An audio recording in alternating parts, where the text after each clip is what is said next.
Sou Alisson Gratão, profissional de recursos humanos há alguns anos já.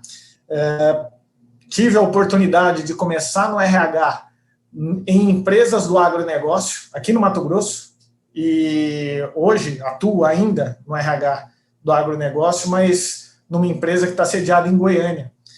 Mas estou em Cuiabá hoje, estou no Mato Grosso, né? A pandemia me ajudou, eu vim para casa, estou trabalhando desde março do ano passado em casa, eventualmente indo para o escritório corporativo em Goiânia. Bom, Alisson, profissional de RH, vim de outras companhias, comecei minha carreira no Sebrae Mato Grosso aqui há alguns anos atrás, prefiro não comentar quando. Depois tive uma experiência na Ambev, trabalhei por quase 5 anos na Ambev, trabalhei em Vivo, TIM, e caí no RH, na época em Nova Mutum, trabalhando com o Grupo Vanguarda, talvez alguns de vocês tenham conhecido. Hoje é a Terra Santa Agro, e passei por algumas empresas desse meio e hoje estou no Grupo Sinagro. Então, talvez alguns de vocês conheçam o Grupo Sinagro de Primavera do Leste, porque nasceu em Primavera do Leste. É uma empresa matogrossense que está completando 20 anos esse ano, mas a partir de 2018 sofreu um processo de reestruturação muito forte. A empresa passou por sérias dificuldades, teve que se adaptar. Uma multinacional chamada UPL, de capital indiano, comprou boa parte da empresa, depois um fundo comprou uma outra parte, e em 2018 uma nova diretoria assumiu, e eu tive a oportunidade de ser convidado para participar desse projeto de transformação. E eu costumo dizer que o Papai do Céu me deu um presente que eu não imaginava, porque quando eu aceitei o desafio de ir para lá, eu tinha um cenário completamente diferente do que de fato seria o meu trabalho lá nessa empresa. E hoje eu sou muito feliz de ter a oportunidade de praticar aquilo tudo que a gente estuda, tem vontade, mas nem sempre tem abertura ou possibilidade de fazer. Então eu fico muito feliz de poder compartilhar com vocês um pouco dessa experiência, porque não é uma experiência teórica, é uma experiência prática. O que eu vou compartilhar com vocês aqui agora é o que a gente conseguiu fazer até agora no que diz respeito à gestão de performance do time do Grupo Sinagro. Eu sei que aqui no meio tem pessoas de RH de empresas do agro e de outros segmentos, tem gente que provavelmente nem do RH mas está querendo conhecer um pouco mais. Então, sintam-se muito à vontade para a gente fazer o que eu costumo chamar de bate-papo. A intenção não é ser uma aulona do Alisson, que o Alisson vai falar do começo ao fim, no final vocês levantam a mão e fazem pergunta. Pelo contrário, acho que somos todos profissionais, de certa maneira, experientes em recursos humanos ou em algumas outras áreas, e todos nós temos condições de contribuir, seja contribuindo com algum complemento, ou com perguntas, ou de qualquer outra forma. Então, estamos num bate-papo, estamos em casa, eu pelo menos me sinto em casa, e eu acho que é assim que a gente tem que ser até o final. Bom, se alguém quiser fazer um comentário, vamos, se não, vamos para o assunto, né? Eu acho que a gente tem uma horinha para aproveitar, assunto tem para dedéu, meu medo é extrapolar demais o horário e cansar vocês. Podemos seguir já? Então tá. Bom, vou dividir minha tela, eu estou com 2 monitores, no monitor eu vejo a apresentação que eu vou compartilhar com vocês e na outra eu vejo vocês. Então, se porventura, de alguma forma, eu não conseguir acompanhar uma reação ou cair a apresentação, vocês, por favor, me dão um sinalzinho, tá?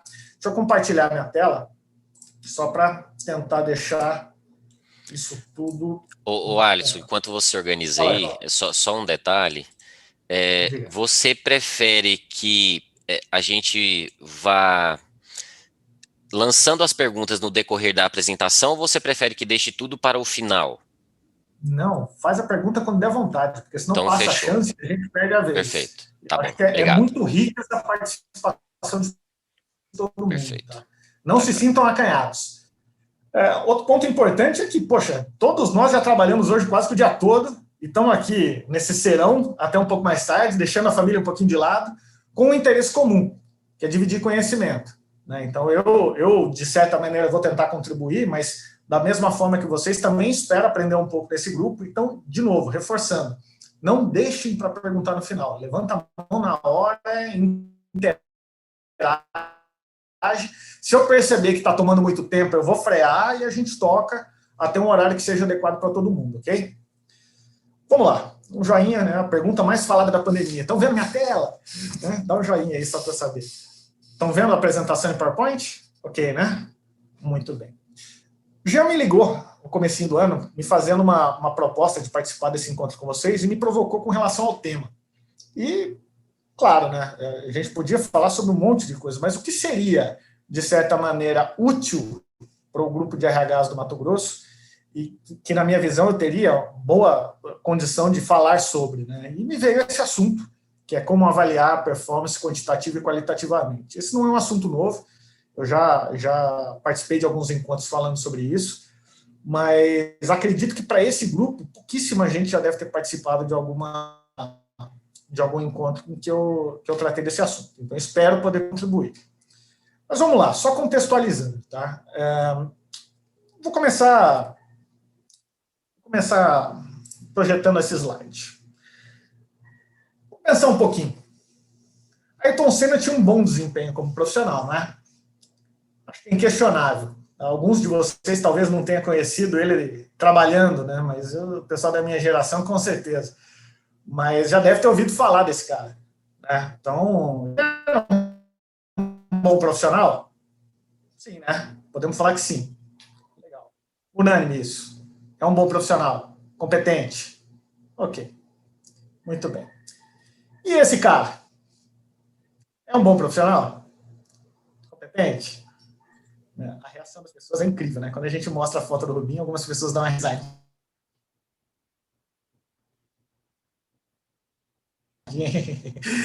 É um baita profissional, mas é alvo de chacota, porque a gente atribui a ele a um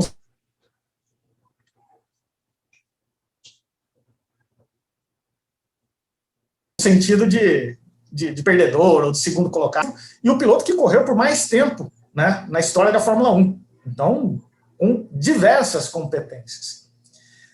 Só que na empresa da gente, muitas vezes a gente acha uns Rubinhos espalhados por aí. Né? Tem gestor que chama o segundo colocado de perdedor, porque não aceita um resultado ou um comportamento que não seja o melhor possível.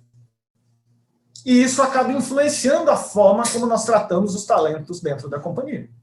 Então, antes até de eu seguir, quem aqui, por favor, levanta a mãozinha se não tiver com a câmera aberta, ou levanta a mão de verdade se tiver com a câmera aberta. Quem tem na empresa onde trabalha um processo de avaliação de desempenho formal acontecendo, né, que já tem no modelo? Ok. Posso entender que boa parte de vocês tem, quase metade da empresa, trabalha em empresas que têm um modelo de avaliação de performance. Ok.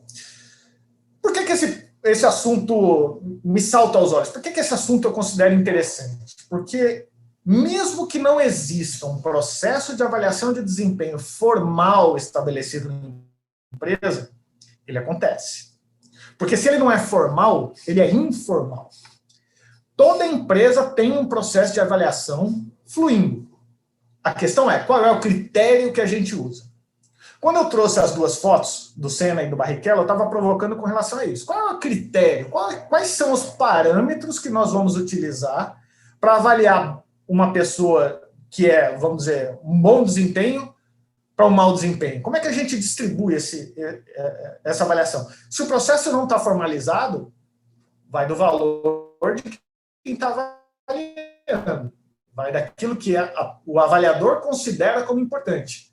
Mas entenda, na empresa que vocês trabalham, vocês conduzindo, alguém conduzindo ou não, existe um processo de avaliação. A questão é saber como que a gente controla ele.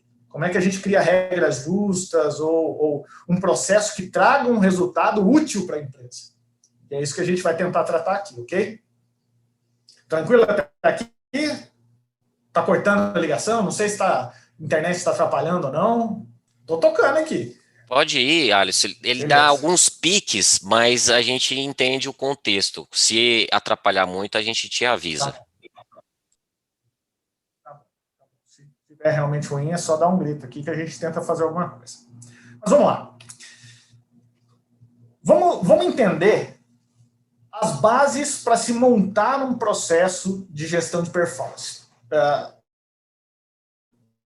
A intenção de mostrar esses slides é tentar construir para as empresas que não têm um modelo de avaliação formal, os caminhos para que vocês consigam implementar. E para aquelas empresas que já têm um modelo, para vocês poderem avaliar se ele está mais adequado ou não com as melhores práticas sobre isso. E a primeira coisa que a gente tem que falar é que o processo de avaliação ele tem que estar atrelado à estratégia do negócio. Só aí a gente já tem um problema. Nem sempre o RH participa da estratégia do negócio. Aliás, raríssimas são as vezes em que o RH é envolvido na definição da estratégia do negócio. Isso, às vezes, é porque o perfil dos proprietários da empresa não permite, ou porque não tem orçamento para gastar com RH, sabe? Seja lá qual for o motivo, é muito comum que, infelizmente, a nossa área não seja envolvida na definição da estratégia. Só que eu costumo falar que tem um motivo principal.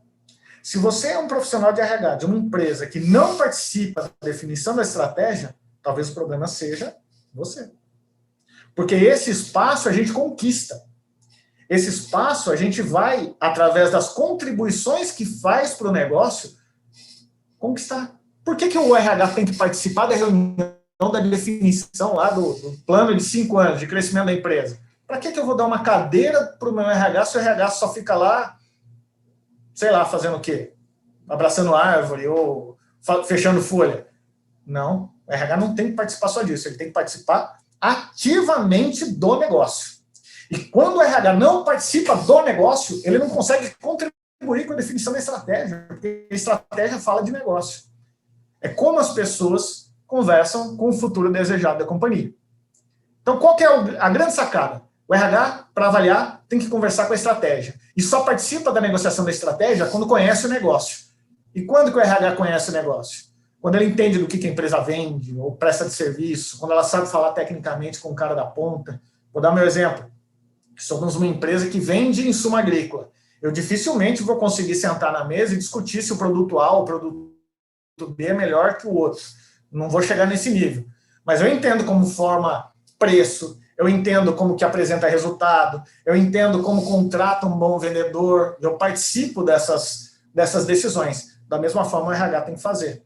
E aí, com esse conhecimento, as sugestões e as interferências que o RH faz vão passar a ser mais ouvidas. E sendo mais ouvidas, tem a oportunidade de participar da estratégia. Ok? Mas vamos lá. Talvez alguns de vocês não estejam nem habituados a falar sobre estratégia. E aí eu trouxe uma visão geral sobre o que faz parte dessa definição de estratégia. Quando a gente pega os manuais lá da Qualidade Total, década de 80 ainda, né? A gente vê a estratégia muito presente nesses 3 primeiros pilares aqui: missão, visão e valores. Quando a gente contrata uma consultoria de gestão estratégica, a primeira coisa que eles vão fazer é olhar para isso daqui. Qual é a missão? Né? O que a gente está fazendo aqui? A empresa nasceu para quê? Nasceu para matar a fome na Zâmbia. Não, jovem, seria ótimo se você fizesse isso, mas não é o teu negócio. A empresa nasceu para vender chinelo, mas está preocupada com algodão doce. Lamento, não é o seu negócio. Nossa missão é aquilo que a gente faz e tem o propósito de fazer. Visão é onde a gente quer chegar. De novo, como é que eu vou avaliar se a performance da minha equipe está me levando para a visão de futuro se eu não conheço a visão de futuro? É do onde a gente quer chegar. Porque aí a gente vai afinando o instrumento o tempo todo para que as pessoas envolvidas no processo ajudem a empresa a chegar nesse objetivo maior que ela tem. E, geralmente, essa visão de futuro olha para 5 anos, algumas empresas falam de mais, outras de menos, mas, via de regra, a maioria delas fala de planos de 5 anos. Quando a gente fala de valores, deixa eu botar o pointer aqui, que aí a gente vai facilitar. Quando a gente fala de valores, a gente começa a entrar numa seara que já não é tão bem trabalhada. Valores são aqueles comportamentos que não se abre mão. E eu estou falando de comportamentos fortes, valores. Vamos pensar, honestidade. Honestidade é um valor. Eu não abro mão de honestidade. Só que da mesma forma que eu, como pessoa física, eu tenho meus valores, a empresa, como um CNPJ, tem os valores dela. E o que o RH faz? Mede a compatibilidade dos valores pessoais com os valores da organização, na hora de recrutar, na hora de demitir, na hora de avaliar. Por quê? Se eu, Alisson, tem um valor chamado honestidade, mas a empresa não dá muito bola para isso, não adianta. O meu valor é incompatível com o valor da empresa. E o que a gente tem que fazer sempre é entender se esses valores pessoais e os da empresa são compatíveis. Porque eles não precisam ser iguais, mas eles têm que ser toleráveis. Vou dar um exemplo. Eu trabalhei na Terra Santa, como eu comentei, e durante um período, nós dividimos o escritório, alugamos uma parte do escritório que a gente tinha lá em Nova Mutum para o Odebrecht. E nós fizemos isso um pouquinho antes de estourar os problemas que todo mundo já sabe quais são. E o escritório seria a base da Odebrecht para a duplicação da BR, que até hoje não saiu, né, duplicação, mas seria a base para a estrutura administrativa deles. Então, estava cheio de gente lá. E um dia estourou o problema da Lava Jato, chamaram todos os funcionários que tinham acabado de mudar para a cidade lá e demitiram todo mundo. Foi um momento super tenso. E aí desmobilizaram toda a estrutura e foram embora. No que eles se mudaram, eu tive a oportunidade de andar ali pelo escritório e achei uma revista institucional deles, lacrada ainda, eu guardo ela até hoje. Eu acho que ela está aqui. Ela está por aqui, essa aqui. Está aqui, ó. Essa revista eu achei lá. E olha que legal. Em algum lugar por aqui, eu não vou achar, eu devia ter pensado nisso antes, mas em algum lugar aqui tem um relato do presidente falando de honestidade, ética, coerência. Que legal, né? Fecharam o escritório, demitiram um monte de gente que tinha acabado de se mudar para Nova Mutum e praticamente quebraram, pode-se dizer isso, porque não foram fiéis aos valores que eles tinham. Porque os valores estavam lá escritos, está no manual, está aqui a revista até hoje, estou guardado aqui para isso. Mas eles não foram fiéis. E as pessoas que foram para lá? A maioria delas acreditava nesse valor. Só que não era um valor concreto, era um valor de fachada, pelo visto. Não era, pelo menos, compartilhado com a alta liderança. Enfim, nós temos que nos preocupar com esses valores. O nosso método de avaliação tem que passar por isso também. Aí a gente entra um pouco mais, tecnicamente falando, no RH, que é quando a gente fala de competências. Algumas empresas passam pelo processo de mapeamento de competências. E esse mapeamento de competências, ele pode ser bem superficial, ele pode entrar num nível de detalhe absurdo. Traduzindo, eu posso identificar, por exemplo, com base na estratégia, quais são as competências gerais que a empresa precisa encontrar no seu time para que aquela visão de futuro seja atingida. E aí a gente trata lá de, sei lá, meia dúzia, 10, 15 competências que a empresa como um todo precisa ter para alcançar seus objetivos. E quando a gente fala dessas competências da empresa, a gente pensa que, óbvio, né, a soma das competências das pessoas deveria mostrar para a empresa aquela competência. A empresa não tem competência em si, ela tem o produto da competência individual de cada um. Só que se a gente olha para competências gerais, assim, a gente pode não ter um nível de detalhamento afinado. Vamos pensar assim, as competências que eu espero do pessoal de vendas são muito diferentes das competências que eu espero do time financeiro. As competências que eu espero da diretoria são muito diferentes que eu espero da operação. A operação tem competências diferentes também. Então, o ideal é que a gente conheça, sim, as competências da empresa como um todo, porque isso pode se tornar uma vantagem competitiva. Mas é importante também conhecer as competências esperadas de cada um. O Alisson não pode ser cobrado da mesma forma que o Jean, que o Leandro, que todos vocês. Seria ótimo. Mas é tão complexo e tão arriscado tentar afinar esse instrumento até o último nível de detalhe que às vezes é melhor ficar com algo um pouco mais generalista.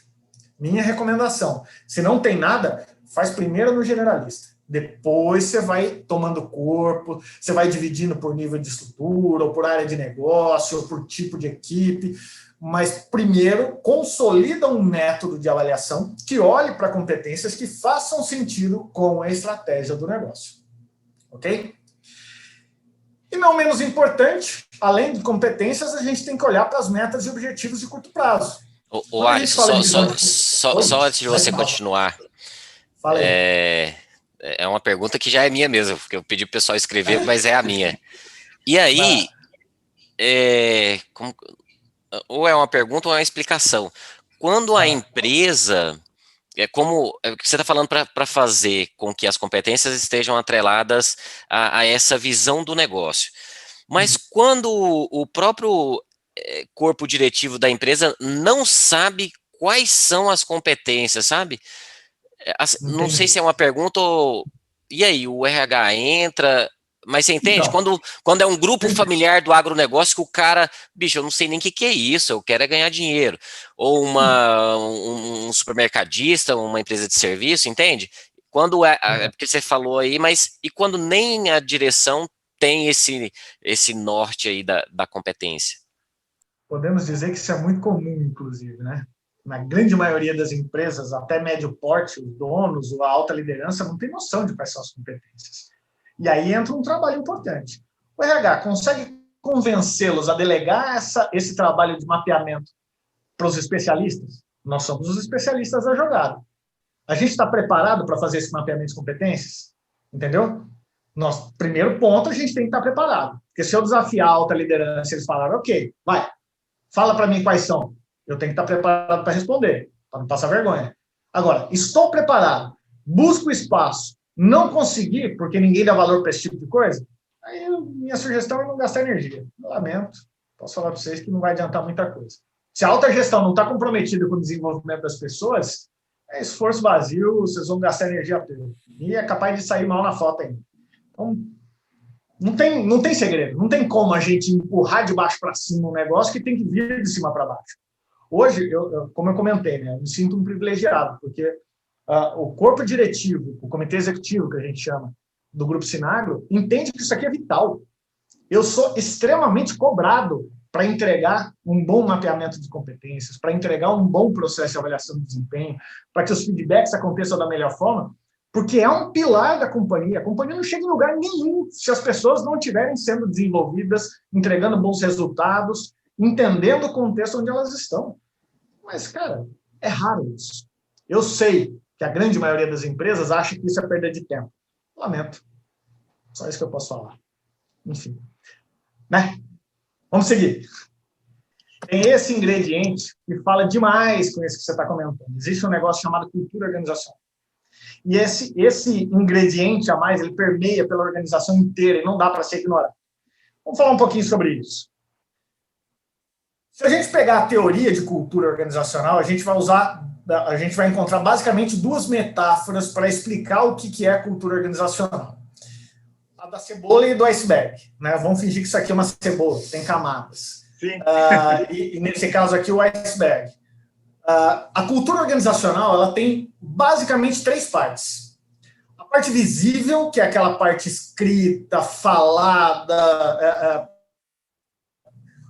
formalmente apresentada para as pessoas através do manual, através da estratégia que fica no quadro da empresa, através da missão, visão e valor. Isso tudo faz parte dessa parte visível da cultura. Agora, tem uma outra parte que não é visível, que é das interpretações das pessoas. Como é que eu, colaborador da empresa, percebo o comportamento de outras pessoas? Como é que eu percebo o comportamento da liderança? Como é que eu interpreto as ações das pessoas que estão ao meu redor? E isso também faz parte importante da cultura, porque a gente não acredita naquilo que as pessoas dizem, a gente acredita naquilo que a gente interpreta do que é dito, feito, ouvido, etc. Agora, tem um terceiro fator, que é o mais difícil de controlar, absurdamente mais difícil de controlar, que são os valores individuais, que são as crenças, que é aquilo que nós acreditamos. Aquilo que a gente acredita é muito difícil de mudar, porque tem raiz profunda. E usando a metáfora do iceberg, a gente pega aquela parte formal, está para cima da água, essa parte das interpretações fica submersa, e esses valores são as correntes que levam esse iceberg para um lado ou para o outro. Alguns de nós já passou por processos de fusão. Quando a empresa passa por um processo de fusão, você tem um choque de cultura violentíssimo. Por quê? Você tem uma empresa que tem uma cultura.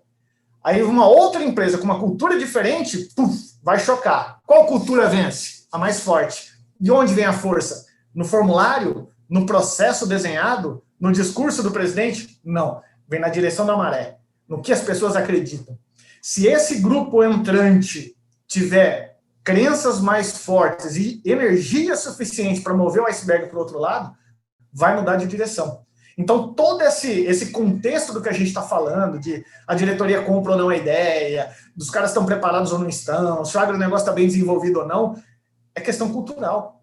E não adianta nada ter o processo de planejamento estratégico muito bem desenvolvido se ele não conversa com os valores. Exemplo do Odebrecht que eu passei agora há pouco.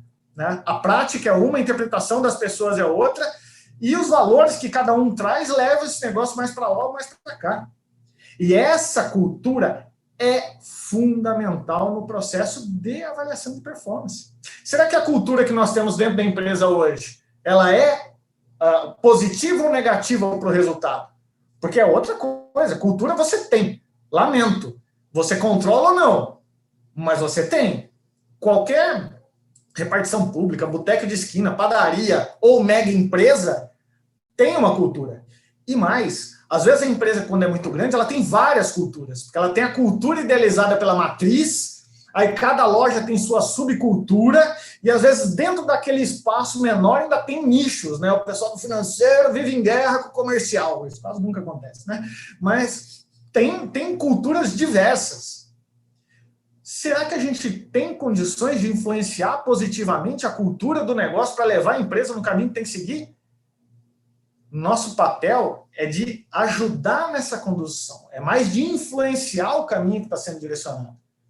A gente pode ter dois caminhos. A gente espera cair do céu, né? Quando a alta gestão impõe isso de cima para baixo, ou a gente começa a soprar esse iceberg. Ah, mas é um soprinho, não vai levar ele para lugar nenhum. Sopra, filho. Porque se o outro do lado vê soprando e gostar, ele te ajuda a soprar. Aí depois mais 2, depois mais 4, depois mais 8, e quem sabe esse iceberg segue por um caminho adequado. A questão é saber para onde a gente quer que ele vá. Isso quem define a estratégia. E depois, como que a gente consegue influenciar esse grande bloco de gelo no caminho que a gente precisa seguir. Então, tudo isso faz parte de um grande contexto. O processo de avaliação segue nesse caminho. Eu vou tentar dar uma acelerada, porque a gente gosta de conversar e pode ser que eu não consiga apresentar tudo, tá? Mas vamos lá. Então, em resumo, um bom desempenho ajuda a empresa a cumprir a sua missão. Colabora com o alcance da visão de futuro. Ou seja, faz o que tem que fazer, chega onde quer chegar. Respeita os valores, não passa por cima de nenhum. Utilizando da melhor maneira as entregas individuais. Cumpre os objetivos acordados e fortalece a cultura. Um bom processo de gestão de performance ajuda nisso. É aqui que tem que estar o foco. O desenho técnico é nosso, mas a entrega que se espera de um bom programa é essa. É isso.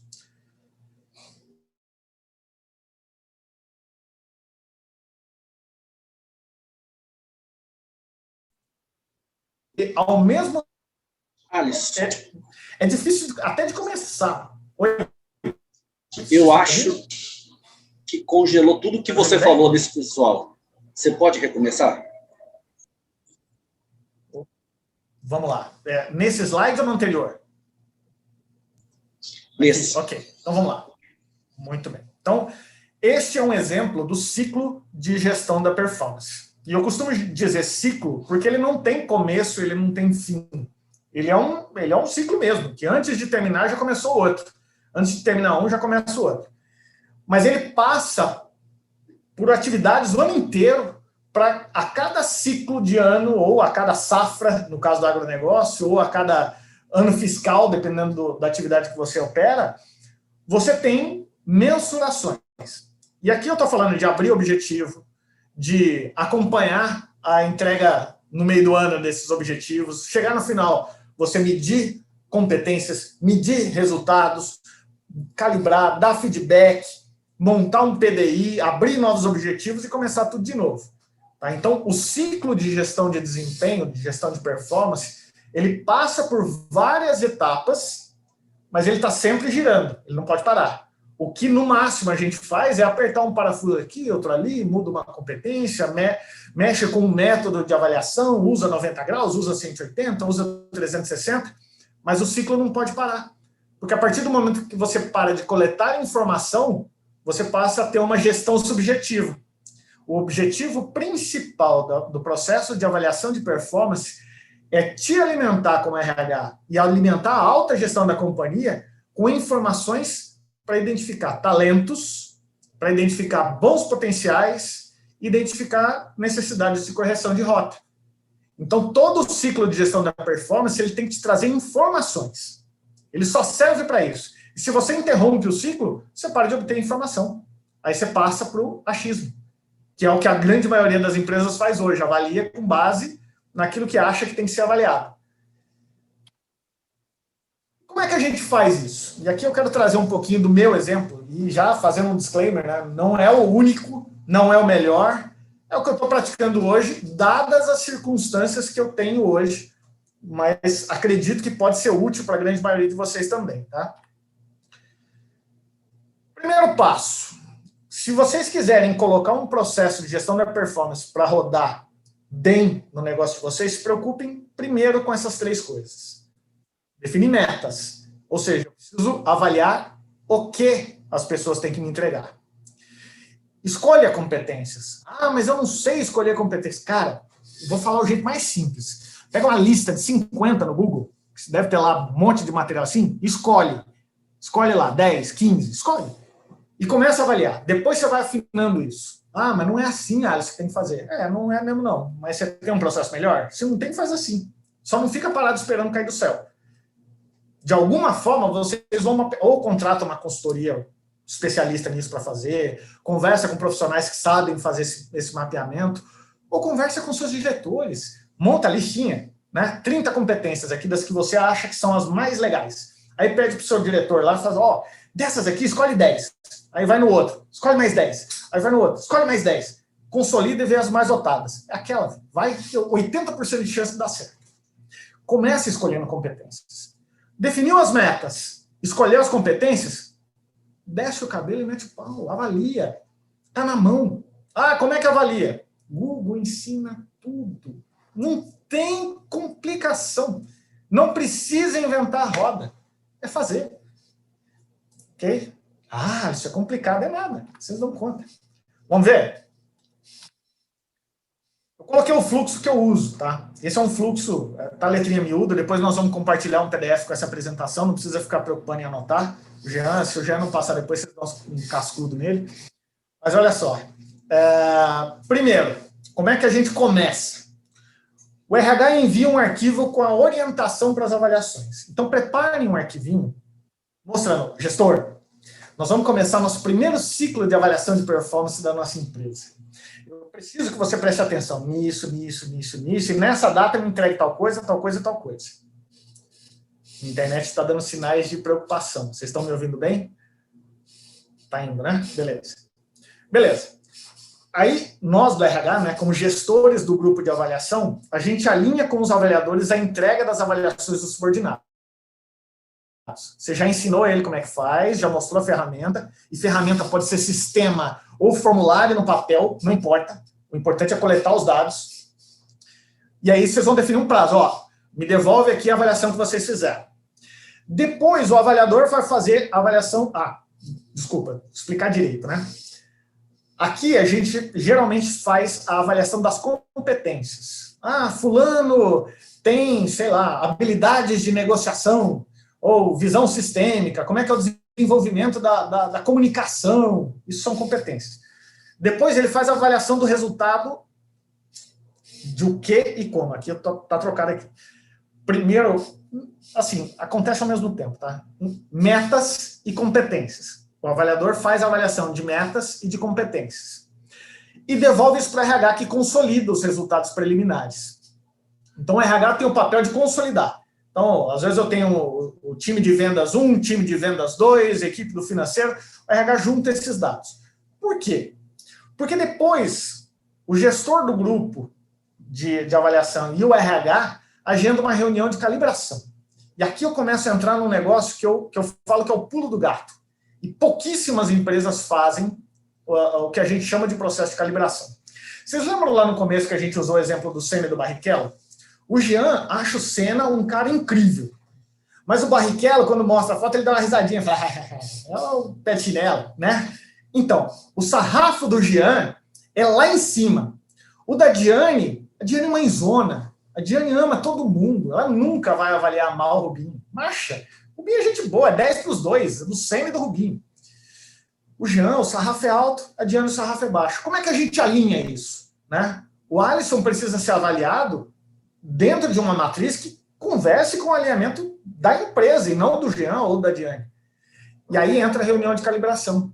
A reunião de calibração faz o seguinte: vem cá, Jean, vem cá, Diane, vem cá, Emilton, senta aqui na mesa e nós vamos dar uma reanalisada nas avaliações que vocês fizeram das pessoas que são subordinadas a vocês. Então, o Jean é chefe do Zezinho, a Diane é chefe da Mariazinha, e assim por diante. E a Diane vai dar pitaco na avaliação do Zezinho, o Jean vai dar pitaco na avaliação da Mariazinha, para entender se esse sarrafo foi respeitado. Porque o que é muito comum? Líderes que são mais exigentes exigem mais dos seus subordinados. E quando a gente vai montar aquela matriz 9-in-box linda que a gente ouve falar na teoria, acaba que um cara que às vezes é um baita de um talento foi mal avaliado. E ficou pior do que um cara da equipe da Diane, que é uma cega do caramba. O que a gente, como RH, tem que fazer? Gente, eu concordo, Jean, com o seu sarrafo, ok? Tá bom, sua avaliação está certíssima, não quero mudar. Mas no 9-in-box eu vou trazer esse cara aqui para esse outro quadrante, porque não dá para a gente considerar o desempenho dele pior do que o Zezinho da Diane. Então vamos trocar aqui, vamos levar esse cara para um quadrante melhor? Vamos entender que esse cara tem um potencial maior, ou que tem uma entrega melhor, coisas desse tipo, e vamos montar um plano de desenvolvimento para esse outro colaborador aqui, que apesar de ter sido bem avaliado em competências, não entregou um bom resultado, e assim por diante. Né? Vamos falar sobre isso daqui a pouquinho mais um pouco. Depois dessa calibração, o RH consolida de novo esses resultados, devolve para os gestores os resultados já calibrados para que eles façam os feedbacks e os PDIs. Então, por exemplo, o Jean vai dar feedback para o Zezinho falando, te avaliei dessa forma, nessa competência, daquela forma, naquela outra, seus resultados foram assim, e na calibração, lá na reunião com os outros gestores, a gente entende que você está neste quadrante do 9-in-box e isso significa tal coisa, tal coisa e tal coisa. E aí agora, dando esse feedback, vocês têm a oportunidade de montar o plano de desenvolvimento individual, que nada mais é do que o que a gente pode fazer esse ano para que no ano que vem sua avaliação seja ainda melhor. Né? Então, o que principalmente o colaborador vai fazer, porque o PDI é dele, eu pelo menos entendo dessa forma, né? Quando eu monto o PDI de alguém, eu estou entregando para ele o caminho das pedras para que ele se desenvolva. Né? A partir desse momento, ele consegue melhorar o seu desenvolvimento. Feito esse feedback, esse PDI, a pessoa tem o ano inteiro para se desenvolver naquelas competências, seguindo aquele caminho traçado, para que no ciclo do ano seguinte, ele tenha um resultado daquelas competências melhor. E depois, finalizado esse feedback e o PDI, aí sim, já abre os objetivos do ciclo seguinte. Ok? Vou tentar, nesse slide aqui, dar uma resumida no mais ou menos do que eu estou falando. Nós temos duas avaliações que têm que ser consideradas. A avaliação do que, ou seja, metas quantitativas, e aqui o mínimo de subjetividade possível, e o como a pessoa entrega, competências. É muito comum a gente promover pessoas batedoras de meta, mas que não necessariamente apresentam boas competências. Existem profissionais que são entregadores absurdos, entrega tudo que o dono da empresa quer, mas deixa corpos pelo caminho. Não consegue formar time, não consegue entregar um resultado consistente por muito tempo, porque competências não é um grande forte. Ele pode ser forte nas competências técnicas, ele pode ser forte numa negociação ou numa comunicação, mas às vezes fica carente em outras competências. E o contrário também, pessoas queridíssimas, pessoas nice guy, gente boa, todo mundo ama, tá junto, mas não entrega nada de resultado. Tá lá só para garantir um ambiente descontraído para o trabalho. Não resolve. Essas duas coisas, essas duas dimensões precisam ser avaliadas. Uma sozinho não leva a empresa muito para frente. Pode contribuir 1 ano, no máximo 2, mas se não tiver consistência, não é sustentável. Tranquilo até aqui? Beleza? Vou seguindo.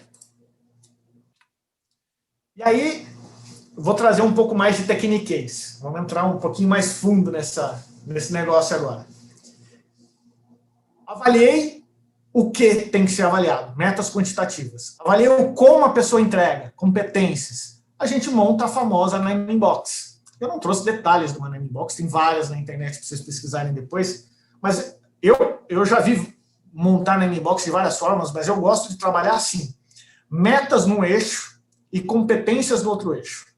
Existem empresas que trabalham com potencial e competências, outras que trabalham com, sei lá, outros tipos diferentes de eixos.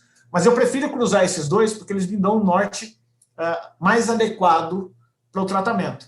Então, por exemplo, o Alisson é um excelling, é um cara que extrapola em competências, mas não é batedor de meta. O cara, putz, o Alisson não entrega nada. Putz, é um cara, gente boa pra caramba, mas é farofeiro, não entrega nada. Legal. Então, eu vou estar aqui, ó, no eixo de competências, nesse quadrante, e nas metas eu vou estar no menor, eu vou estar nesse quadradinho de cá.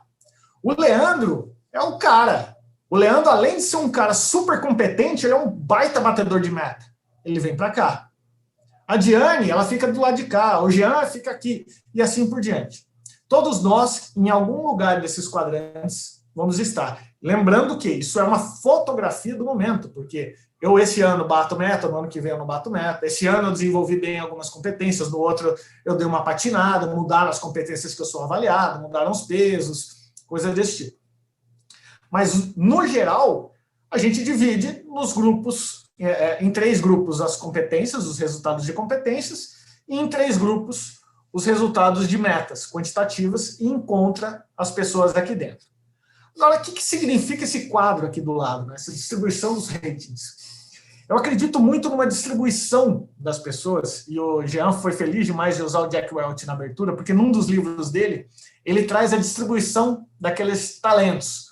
Ele fala que é muito comum você ter na empresa 20% de pessoas que você tem que se livrar. Né? Ele é muito mais agressivo do que eu no livro dele, mas ele fala que são pessoas que estão levando a empresa para baixo. Em contrapartida, você tem 20% das pessoas que são talentos incríveis, que são as pessoas que estão levando a empresa para onde precisa ir. E você tem 60% das pessoas que estão jogando o jogo. São bons jogadores. A empresa precisa deles. 20% atrapalha, 60% joga e 20% faz a diferença. Em resumo, basicamente é isso. Deixa eu ver se está aqui. Ah, tá. Não. Mas essa distribuição dos rates é importante. E aqui eu fiz a distribuição seguindo as cores. Ó. Quem faz parte desses 20% aqui, geralmente, de novo, tá? Isso é o jeito que eu costumo fazer. Se vocês forem procurar nos livros de RH, talvez esteja um pouco diferente. Mas é um jeito que eu já acredito que funciona, já pratico ele há algum tempo, e já vi em algumas outras empresas sendo praticado também. Então, as pessoas que no Nine Box apareceram nesses 3 quadrantes, elas são geralmente os 20% de talento que a gente quer. Nessas 3 do meio aqui, o azul e os 2 amarelinhos, são essas 2 colunas. 60% da galera vai estar aqui. E nessa parte de baixo, geralmente é a galerinha do mal aqui, né? Galerinha do mal não coloquem isso, por favor, apaguem isso depois, tá? Não é a galerinha do mal. São as pessoas menos favorecidas com os resultados desse ciclo de avaliação. Ficou melhor. Mas olha só, quando vocês forem montar o Nine Box, vocês vão ver que isso daqui não faz o menor sentido. O menor sentido. Vai ter 60% das pessoas aqui, 20% aqui, sei lá quantos aqui. Aí entra o processo de calibração. Eu acho que eu coloquei isso num slide aqui. Não coloquei. Enfim. O processo de calibração é forçar a curva. E aí, de novo, se tiver alguém um pouco mais habituado com esse processo, vai falar, poxa, Alisson, mas está caindo em desuso forçar a curva, porque isso não é natural, etc.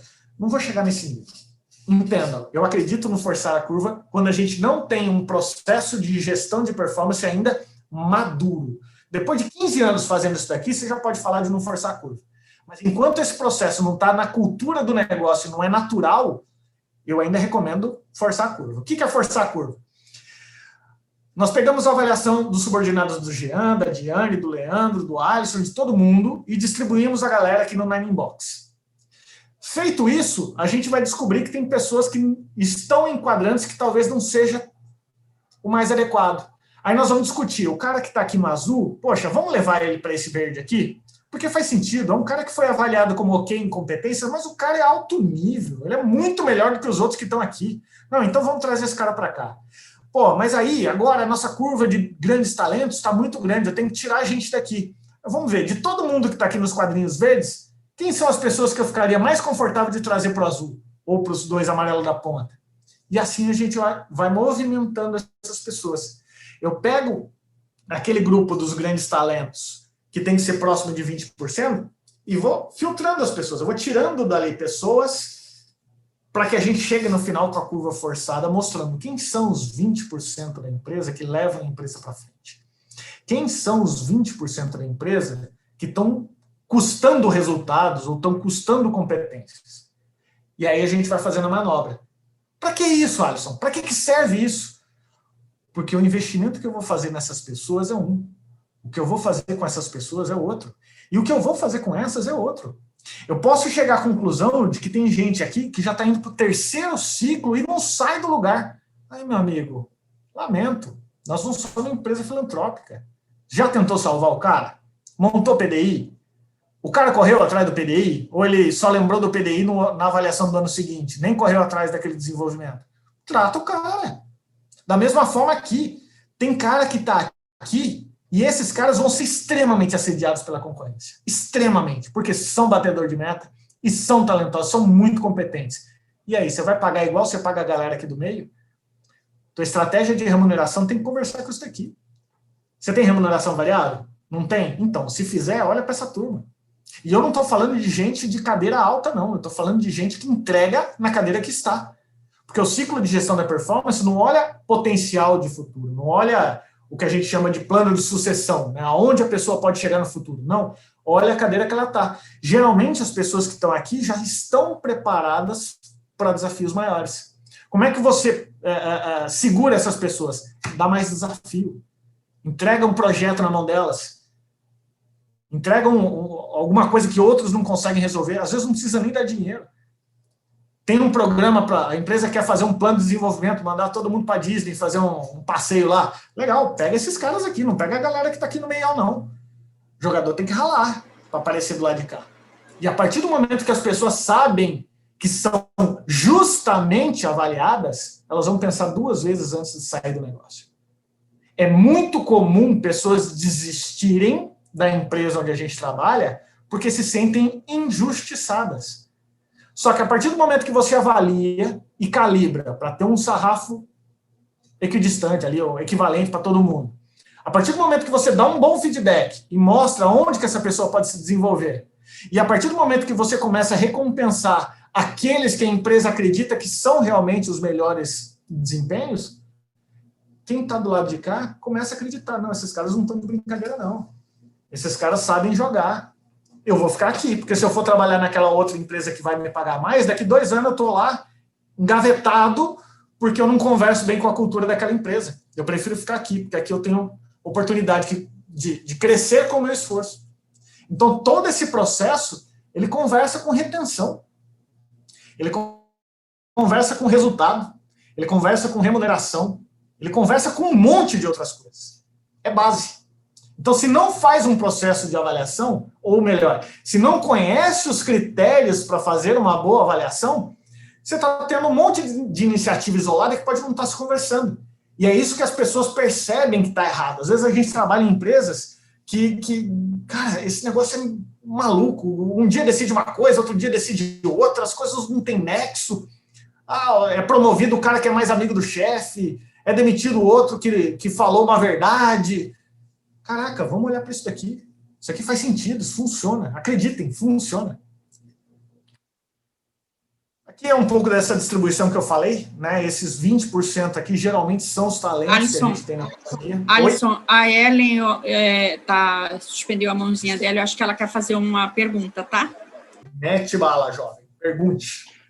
Boa noite a todos. Boa Obrigada, noite. Diane, obrigada, Alisson. Ainda, só para colaborar aí com a Nine Box, a curva forçada, que eu acho que ela é imprescindível no processo, principalmente porque, às vezes, né, para evitar até as combinações de avaliação, de ter uma avaliação equivocada, né, você forçar essa curva para a realidade, né, cruzando metas com comportamento, né, vai fazer com que você realmente seja fiel realmente ao comportamento e às entregas aí do colaborador, né? E eu compartilharia, né, uma prática que nós realizamos aqui no Indústria Qual Trabalho, né, que nesse quadrantezinho onde tem o laranjinha, onde tem a performance parcial, né, a gente tem aí até o primeiro ano, você ficou nesse laranjinha. No segundo ano, se você continuar nele, aí a gente enquadra naquele percentual de que a pessoa não se enquadra realmente nas entregas da companhia, né? A pessoa realmente está ali excelente em comportamento, está excelente em meta, tem oportunidade em um comportamento ou meta, né?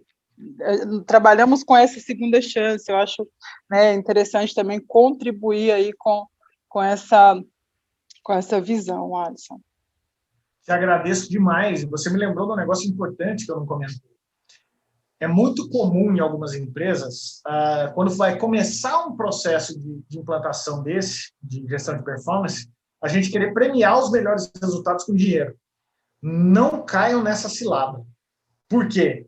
Para a gente atrelar remuneração variável no processo de gestão de competências, você tem que ter um processo muito maduro. Porque, senão, um gestor que quer dar um cala-boca no funcionário que vive reclamando de salário, ele vai fazer uma avaliação de competências ruim, falsa, para dar um cala-boca no cara com um prêmio no final do ano. Não entrem nessa cilada. Minha sugestão. Eu não deixei, a empresa queria dessa forma, eu consegui influenciar, pelo menos por enquanto, para que não se misturasse as coisas. Processo de gestão de performance tem a ver com carreira e não remuneração diretamente. Eu não vou premiar com um salário a mais no final do ano quem tiver nos quadrinhos verdes. Não caiam nessa cilada. Eu não vou aumentar o PPR em 20% daqueles que foram melhor avaliados. Não caiam nessa cilada. Primeiro, façam as pessoas acreditarem no processo, porque o processo tem que ser bom para elas, tem que ser bom para o desenvolvimento da carreira delas. Depois, quando esse processo já estiver muito bem estruturado, aí ok. Aí vocês podem falar de premiar alguma coisa ou usar o que algumas outras empresas fazem. O que eu mais vejo é a empresa que usa a remuneração atrelada a competências, ela acaba tendo pessoas que não deveriam ter uma boa avaliação de competências sendo bem avaliadas. E não é essa a informação que a gente quer buscar. Tá? Vamos lá. Então, aqui eu trouxe aqui uns slides do como a gente força a curva, né? Então, a gente pega lá os... Acho que não faz sentido eu entrar nesse nível de detalhe aqui agora com vocês, porque... Mas nisso aqui eu não posso me furtar de falar. Aqui só para exemplificar, tá? Para falar que eu não disse nada. Aqui é um modelo do como fazer, por exemplo. Aqui eu peguei um Zezinho que foi avaliado nas metas como performer, está na coluninha do meio, e em competência também como performance, está na linha do meio. E aí, no processo de calibração, a gente quer manter ele como PE, o de baixo. Será que esse cara que apareceu como excelling em competências é um cara acima da média mesmo? Será que na calibração a gente traz ele para um PE aqui também? Então, no final das contas, é simples. A gente pega o resultado de tudo, consolida os dados e faz apontamentos. Isso aqui é no Excel. No Excel dá para fazer. É só ter um pouquinho de habilidade e paciência. Tá? Então, basicamente, isso aqui, no final, a gente olha a distribuição dos ratings, né, das notas, de acordo com essa distribuição do 20-60-20. Agora, essas regras de ouro são fundamentais. Em qualquer processo de avaliação, não só da calibração, mas no processo de avaliação como um todo, não tem achômetro, tem embasamento. Eu não falo que o cara é bom porque eu acho que ele é bom. Eu explico por quê. Eu consigo explicar. A gente quer nivelar sarrafos diferentes. Então, vamos lá, eu tenho argumentos para colocar na mesa. Outro detalhe, a calibração ela é consensual. Eu não posso chegar numa mesa de calibração, eu, Diane, Jean, Leandro, e, sei lá, falando sobre vocês, e depois lá no final eu vou dar o feedback para, sei lá, estou vendo a Adriana. Oi, Adriana.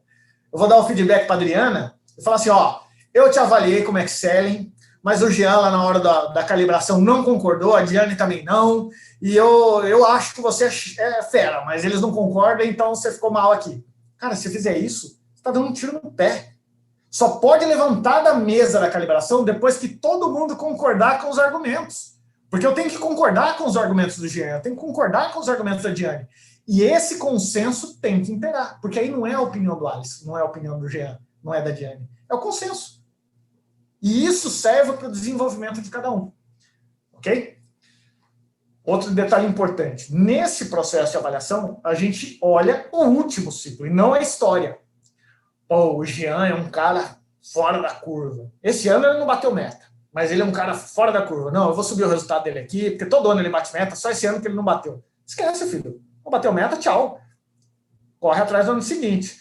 Esse ano ele não bateu meta. Esse ano o comportamento foi inadequado. Então, é isso que a gente avalia. É o último ciclo. Okay?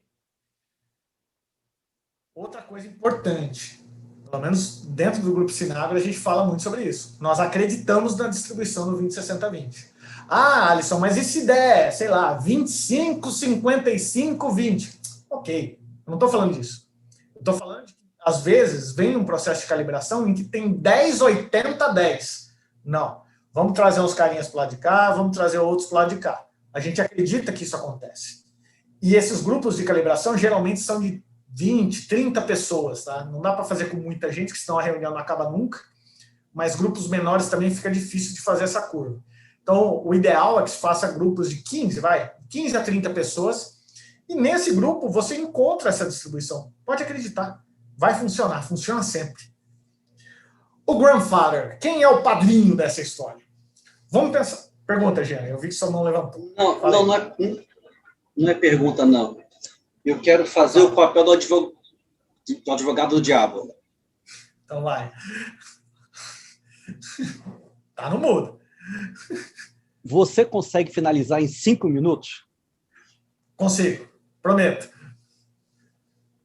Grandfather, quem é o grandfather? É o mediador da conversa. Então pensa assim, eu sou o diretor da indústria, a Diane é a gerente de produção e o Jean é o funcionário dela. Então a Diane avaliou o Jean. Eu vou para a reunião com a Diane e outros gestores do mesmo nível para falar sobre a avaliação que ela fez do Jean. Eu, como mediador dessa conversa, eu não tenho o papel de dizer o que é certo e errado, mas eu tenho o papel de fazer com que o consenso chegue na mesa. Então, em toda reunião de calibração, tem que ter um mediador, que a gente chama de grandfather. Geralmente é o líder dos avaliadores, não dos avaliados, ok? E, no final das contas, receba um presente. Quando você receber, como gestor, uma avaliação sobre uma pessoa do seu time que é muito diferente da que você imaginava, receba isso como um presente, porque às vezes você tem pessoas no seu time que te tratam de uma forma porque você é chefe, mas dão coice em todo mundo que está fora. Então receba esses feedbacks, porque eles são naturais e saudáveis demais. Participe de coração aberto dessas reuniões. Outro detalhe, não negociamos resultado. Resultado de meta não muda. Bateu ou não bateu, é preto ou branco, não tem cinza nessa história. Então, resultado de competências, você pode até dar uma calibrada, de meta não.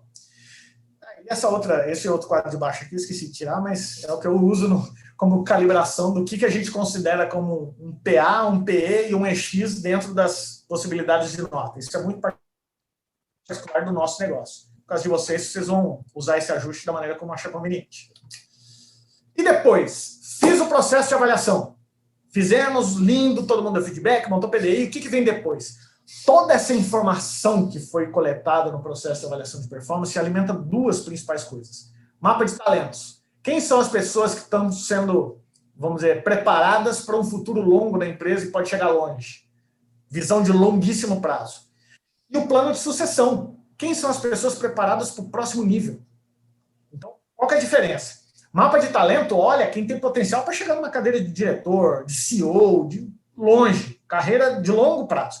Plano de sucessão é quem está preparado para sentar na cadeira do Alisson se o Alisson for promovido? Quem está sendo preparado para sentar na minha cadeira no médio prazo? Vai.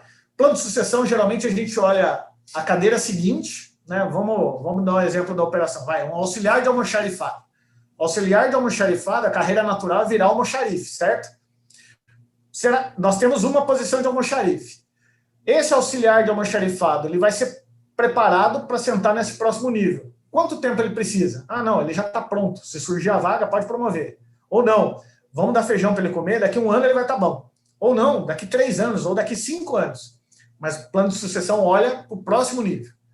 Mapa de talentos são as pessoas que eu vou fazer investimento de longuíssimo prazo. Cara, eu preciso botar esse cara para fazer um MBA, eu preciso botar ele para visitar a empresa tal, porque ele vai me ajudar na área tal, e um dia pode ocupar o meu lugar aqui na diretoria, que não sei o que, não sei o que. Então, não tem como montar plano de sucessão em mapa de talentos sem conhecer as avaliações de todo o time. Okay? E lembre-se, fundamental, a cultura organizacional é construída com ações. Sua contribuição é fundamental para a construção da cultura da empresa onde você está. Nós fazemos parte da cultura da empresa. E nós influenciamos a cultura da empresa. Ah, mas não me dão espaço naquela diretoria. Você fez tudo o que podia para conseguir esse espaço? Fez, não conseguiu? Pula fora. Vai atrás de outra cultura, porque nessa você não se enquadrou bem. E não está certo e não está errado isso. Mas vai procurar o seu espaço. O seu CPF é mais importante que qualquer CNPJ. Qualquer. Se nessa cultura onde você está, você não tem o espaço merecido, procura outra. Agora, às vezes você não conseguiu conquistar esse espaço. Faça uma auto-reflexão. Tá bom? Acho que eu consegui em menos de 5 minutos. Muito obrigado. Perguntas? Eu acho que nem cabe abrir para perguntas aqui, porque a gente ainda tem algum assunto. E a gente pode ficar por aqui. Você pode tirar a projeção da tela aí, por gentileza? Agora, perdão, peraí. Você fez uma referência à Diane, que ela é a mãezona, coração. Na verdade, ela é a que manda em todos nós aqui. Diane, a gente abre para a ou vai adiante na pauta? Porque ainda tem pauta. Esse manda em todos nós. Eu até pintei meu cabelo para não aparecer tão branco assim, né? E para esta live em especial, para não ficar com cara de vozona. Jean, eu tenho impressão, eu vou falar a minha impressão, tá? Eu tive gente até que nem abordou aqui na mensagem, abordou no meu WhatsApp, parabenizando você, Alisson. Eu acho assim que a gente teve tanta mensagem aqui no bate-papo, no chat, que eu já li algumas, são realmente validando o que você está falando. Eu não entendi nenhuma pergunta até agora, nisso que eu li. As perguntas que aconteceram, você já respondeu. Eu tenho a impressão que foi tão rico, porque as pessoas que entraram são as pessoas que estão aí até agora, tá? É difícil, muito difícil um assunto começar e terminar com a mesma quantidade de pessoas. Eu quero te parabenizar, tá? Você fez uma belíssima apresentação, teve validade para muita gente que está aqui, tá? Que no seu dia a dia, né? A implementação desse trabalho no seu dia a dia. Eu não sei, Jean, acho que se alguém quiser fazer uma pergunta bem especial, fica à vontade. Tá. Não vai caber tempo para isso aqui. Uhum. Alisson, a Diane, eu faço das palavras delas as minhas palavras para te agradecer, para te elogiar. Para quem não sabe, ontem eu escrevi para o Alisson, eu falei assim, Alisson, é o seguinte, eu estou prometendo para todo mundo que você não vai dizer o que fazer, mas como fazer. Posso garantir a promessa? E aí ele estava em reunião, não respondeu, foi nada, né? E eu falei, manda assim mesmo. E você realmente nos deu uma panorâmica muito bacana do como fazer tudo isso, e até por conta disso vou te fazer um convite daqui a alguns segundos. Mas deixa aí para minha pauta rapidinho aqui. Eu estava acompanhando a quantidade de pessoas presentes no dia de hoje, e nós tivemos, se eu não errei a contagem aqui, nós chegamos a 48 participantes. Eu quero, com isso, dizer o seguinte, nós estamos, enquanto um time, fazendo a coisa certa, atuando junto e trazendo boas pessoas para as nossas lives. E o mérito disso também é do teu nome, que é um nome muito forte no mercado. Então, gratidão aos nossos diretores, aos nossos conselheiros, aos nossos voluntários e a você, Alisson. Eu tenho entrado em lives pelo Instagram da vida aí, que às vezes eu entro, tem a pessoa no andar de cima, a pessoa no andar de baixo falando, e eu sou o terceiro. Eu falo assim, meu Deus, como é que eu saio daqui agora, né? E eu fico ali para não ficar chato para mim nem para a pessoa. E nós estamos aqui com 47, 48 pessoas. Então, gratidão a todos vocês que estão ajudando a construir isso. Queria fazer um segundo agradecimento aqui, que é para Graciele Pizar. Não a consultora, não a coach, mas a diretora do ICF. Eu nem sei se ela ainda está aí ou não. Aqui, ela sorrindo aqui. Está dando tchauzinho para a gente. Gratidão, Graciele, por você estar aqui conosco. Gratidão, você estar aqui enquanto profissional, ser humano maravilhoso que você é, e trazendo junto o ICF. Então, gratidão por você estar aqui. Alisson, agora o que eu quero falar é para você. Eu tenho conversado com a diretoria. Todas as seccionais da BRH, elas fazem eventos gratuitos e eventos pagos. No tocante a evento pago, a gente ainda não sabe o que fazer, como fazer, quem chamar, mas a gente sabe que é uma prática normal e dá um bom público. Amadureça a ideia, não é para responder agora, mas veja se você tem disponibilidade, interesse de conduzir em 12 ou 18 horas com a gente como implantar um Nine Box, como fazer, como construir, do zero até um entendimento bacana. Só para você ter uma ideia, as seccionais estão fazendo cursos de duração de 16 horas, então são alguns encontros aí. Você despertou interesse no tema, pelo menos em mim, eu achei que ele é cabível para os RHs. Fica a semente para você amadurecer e não precisa responder agora. Mas se você falar, Jean, estamos dentro, já tem gente aí. E aí, nós estamos montando o calendário. Daqui a 14 ou 15 dias, mais ou menos, nós teremos nada mais, nada menos do que com a gente, com a Elizabeth. Ela vai estar com a gente, a Elizabeth Garcia, que é RH da Coca-Cola. Ela estará conosco daqui a 15 dias, e eu vou passar a palavra para ela poder fazer uma breve fala para nós do que vai acontecer daqui a 2 semanas. É contigo, Elizabeth. Beth, para os amigos.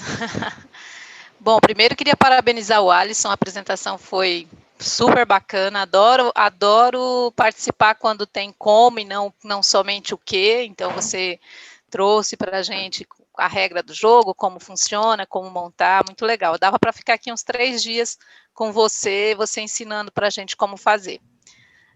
Mas, dia 15, também tem um grande desafio, e aí, aumentou mais ainda a responsabilidade depois dessa apresentação super bacana do Alisson, mas eu vou falar sobre um tema que está bastante atual, que é sobre o teletrabalho, né? A gente, com a pandemia, se desafiou por segurança das pessoas, a colocar os nossos funcionários em atividades administrativas para trabalhar home office, e na nossa empresa a gente começou a construir uma política de teletrabalho. Era uma modalidade que a gente não explorava antes e trouxe para a gente muitos desafios, muitos questionamentos que a gente não tem resposta para todos, e eu vou contar muito com vocês para a gente descobrir aqui, né, fazer um grande bate-papo, porque a gente não sabe tudo sobre o assunto, e vai ser muito interessante construir juntos com vocês, que é uma plateia, assim, fantástica. Eu agradeço o Jean e o convite a toda a BRH Mato Grosso. Gratidão, Beth.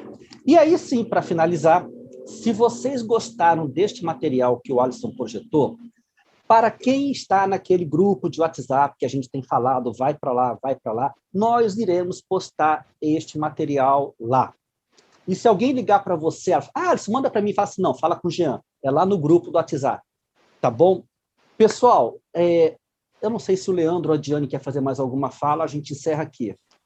Tranquilo. Diane, deixa eu falar, pelo menos obrigado, Jean. Tô felizão. Felizão. Primeiro que não tem pagamento melhor do que ouvir o que eu ouvi aqui agora, né? Então, brigadão. Mas eu queria só deixar um negócio importante para vocês. Pensem nisso também. O conhecimento, ele só é multiplicado quando ele é dividido. Então, cara, fazer isso aqui para mim é um prazerzaço. Me convidem sempre. Obrigado. Bom saber disso.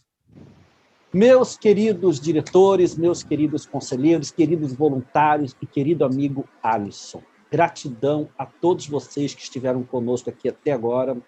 Para quem não jantou, que nem eu, bom jantar. Para quem vai fazer outras coisas, boas outras coisas. Fiquem com Deus e até o dia 15 com a nossa querida Beth falando sobre teletrabalho. Tchau. Tchau, pessoal. Boa noite. Boa noite. Até mais, galera. Obrigado por terem ficado até agora. Tchau, tchau.